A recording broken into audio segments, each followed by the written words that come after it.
सबसे पहले एक बार मेरे साथ जयकारा लगाएंगे। बोलो जय महाराज की। साथियों, हम सब लोगों के बीच में भगवान देवनारायण के दर्शन करने, इस क्षेत्र को आशीर्वाद देने आज राजस्थान सरकार के गृह राज्य मंत्री, हमारे समाज के वरिष्ठ नेता परम आदरणीय जवाहर सिंह जी बेडम साहब पधारे। मेरा निवेदन है सब लोगों से कि एक बार जोरदार तालियां बजा के इनका स्वागत करें। देखो, ये तालियां तो अलवर तक ही रह गई, नगर वालों तक नहीं पहुंची है। मंत्री जी के क्षेत्र नगर तक तालियां जाए, इसलिए जोरदार तालियां बजाओ। इस कार्यक्रम की अध्यक्षता कर रही इस इलाके की पूर्व विधायक, राजस्थान सरकार की पूर्व मंत्री परम आदरणीय शकुंतला रावत जी, हमारे पंचायत समिति के प्रधान विराटनगर कन्हैयालाल जी, यादराम जांगड़ जी, वकील साहब मुकेश चनीजा जी, भाई राकेश जी, राजेश जी और उपस्थित सभी, क्योंकि सब लोगों को मैं जानता हूं, उपस्थित सभी पिता तुल्य बुजुर्गों, नौजवान साथियों, हमारी माता बहनों और प्यारे बच्चे, सबसे पहले मैं पूरे आसपास के समाज को इस बात के लिए धन्यवाद देता हूं कि इस नारायणपुर हेडक्वार्टर पे आप लोगों ने भगवान देवनारायण का ये भव्य मंदिर यहाँ पे बनाया, जिसका आज प्राण प्रतिष्ठा हुई है। हम सब लोगों को आज आपने इसमें याद किया, क्योंकि यह मुख्यालय पे ऐसी कोई जगह नहीं थी जिसकी में बैठ करके हम समाज की बातें कर सके, भगवान के दर्शन कर सके, लेकिन आप सब लोगों ने कितनी शानदार जगह यहाँ पे निकाल करके और शानदार मंदिर बनाया, अपने पैसों से बनाया, आसपास के लोगों ने चंदा इकट्ठा करके बनाया। इसके लिए आप सब लोगों को धन्यवाद। और आप और हम सब लोग तो एक जगह के लोग हैं। मंत्री महोदय, हमारा ये जिला भी अब एक हो गया, कोटपुतली बहरोड जिले में, और वैसे भी हमारे विराटनगर विधानसभा दोनों तरफ से बानसूर के लगती हुई विधानसभा है। रोटी बेटी का रिश्ता है, प्यार प्रेम का रिश्ता है, सबका आपस में बहुत प्यार प्रेम आशीर्वाद हमेशा यहाँ के लोग देते हैं। तो आप सब लोगों को इस बात के लिए भी धन्यवाद दूंगा। और आज ये कार्यक्रम चूंकि सामाजिक मंच, इस मंच पे सब पार्टियों के लोग बैठे हैं, तो मैं पार्टी की कोई बात नहीं करूंगा, लेकिन इतना जरूर कहूंगा कि ये समाज जो एक पिछड़ा हुआ समाज माना जाता है, इसको आगे बढ़ाने की जिम्मेदारी इस मंच पे बैठे लोगों की भी है, आप लोगों की भी, हम सब लोगों की जिम्मेदारी है कि ये समाज पढ़ लिख करके इन कुर्सियों पे जाए। देखो, दो फोटो आपने लगा रखे हैं सामने, एक फोटो स्वर्गीय राजेश पायलट साहब और एक फोटो स्वर्गीय कर्नल भैंसला साहब। दोनों का एक ही संदेश था। राजेश पायलट साहब की एक कहावत थी कि जब तक गरीब किसान मजदूर का बेटा पढ़ लिख करके देश की उन कुर्सियों पे नहीं जाएगा, जहां देश की नीतियां बनती, देश के कानून बनते हैं, तब तक इस देश के भला संभव नहीं होगा, तब तक इस किसान का भला संभव नहीं होगा। कि गरीब के बेटों के हाथ में कलम दीजिए, उनके हाथ में कानून बनाने की ताकत दीजिए, तो उसकी कलम अगर कहीं चलेगी तो निश्चित रूप से आपके भले के लिए चलेगी।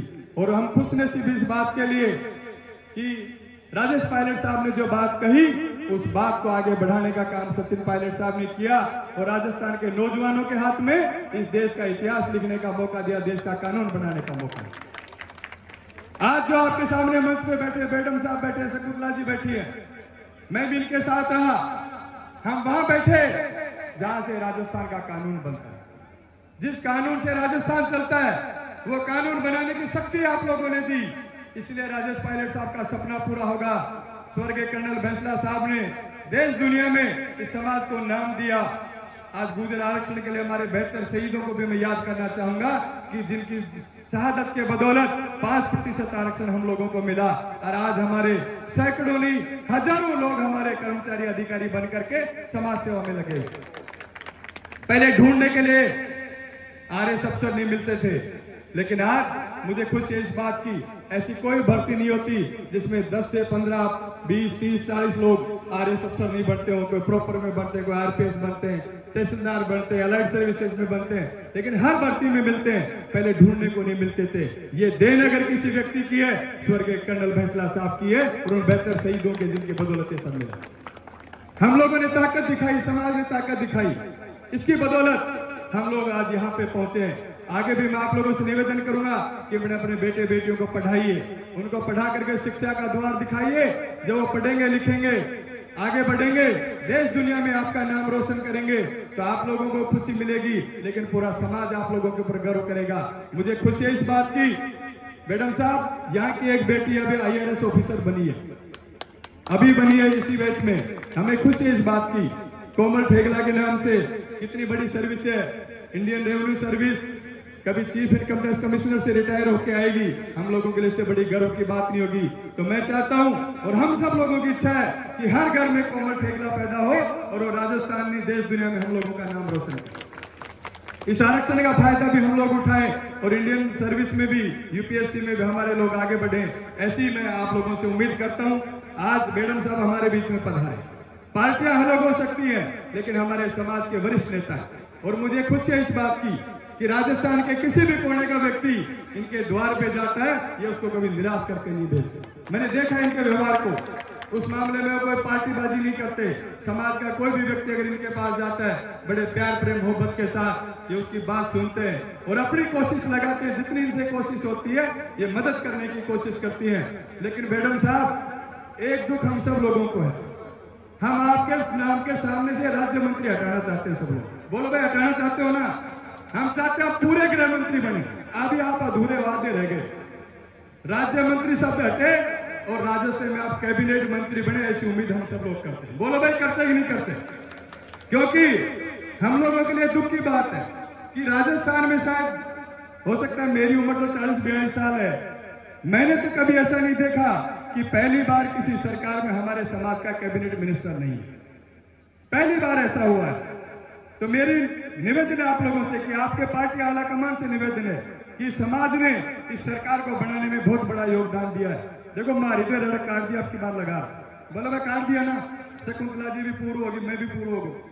आप लोगों को मौका दिया है, आप लोगों को जिता है, तो इस समाज के साथ आपकी पार्टी न्याय करे, ऐसी उम्मीद मैं करता हूं। क्योंकि हम कहां जाएं, हमारे समाज का व्यक्ति कहां जाए, वो आपके द्वार पे जाता है, आप उसको मान सम्मान देते, इस बात की हमें खुशी है। लेकिन आपके हाथ में भी जितना पावर हो उसी का उपयोग करते हैं। हाँ, इतना जरूर है कि राजस्थान के मुख्यमंत्री जी के नजदीक होने का फायदा आपको भी मिल रहा है, समाज को भी मिल रहा है, लेकिन खुद की कलम में भी ताकत हम लोगों को देनी पड़ेगी। मैडम साहब की कलम में भी ताकत मिले, एक मंत्री और बने, हमारे समाज के 2 लोग अगर मंत्री बनेंगे तो आने वाले समय में इस पूरे समाज को फायदा मिलेगा। मेरा आप लोगों से निवेदन है कि हमारी भावनाओं को मैं हर मंच पे समाज की बात करता हूं, हर मंच पे बात बोलता हूं। पता नहीं आपकी पार्टी इस बात को क्यों नहीं सुन रही कि हम जल्दी से जल्दी आपका प्रमोशन करके कैबिनेट मंत्री और कैबिनेट में भी गृह मंत्री बनाए, तभी तो हमारे समाज को इस बात का मजा आएगा। अगर इस बात का समर्थन करते हैं तो दोनों हाथ खड़े करके एक बार तालियां बजाइए जोरदार। बहुत बहुत धन्यवाद। राम राम।